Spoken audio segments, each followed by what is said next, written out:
Ẹ káàbọ̀ padà sórí channel wa. Lẹ́ni a máa sọ̀rọ̀ nípa fíìmù yìí Ẹ̀jẹ̀ Kan.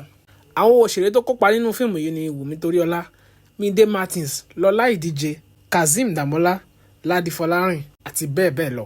Nínú fídíò yìí ni ẹ ti máa gbọ́ ìgbà tí Ẹ̀jẹ̀ Kan apá kejì á jáde. Ẹ máa bá wa ká lọ. Òṣèré wo ni a fẹ́ràn jù nínú fíìmù yìí? Àti pé ta ló kó àwọn ọ̀gbá mẹ́ta yìí sínú fíìmù? Lọlá Ìdíje, Mide Martins àti Wùmí Toríọlá. Gbogbo wa la mọ̀ pé àwọn mẹ́tẹ̀ẹ̀ta yìí wọ́n ní wèrè lórí gidi gan. Fíìmù yìí jẹ́ fíìmù kan tó pé ó wà interesting.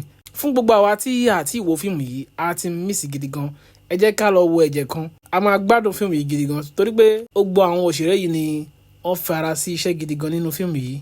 Wọ́n dẹ̀ gbé wa débẹ̀. Kò wá ṣe pé ká kàn máa wo fíìmù lásán. Bá ṣe ń wò ni a ṣe máa kọ́ ọgbọ́n kan àbí ẹ̀kejì nínú fíìmù yìí.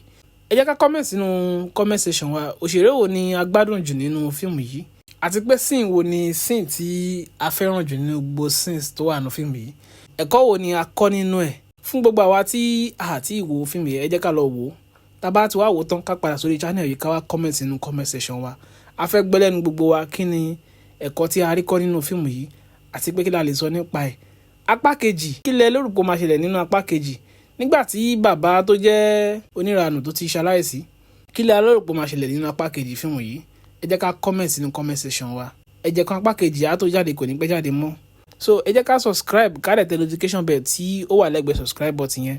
Torí gbogbo àwa tí a bá ti subscribe tá tẹ notification bell yẹn la máa ní àǹfààní láti kọ́kọ́ wò ó tó bá ti jáde, láti kọ́kọ́ mú ìgbà tó bá ti jáde. Ẹ má jẹ́ ká gbàgbé láti comment sínú comment section wa o. Mo rí yín ná. A ó tún pàdé nínú fídíò wa tó ń bọ̀ lágbára Ọlọ́run.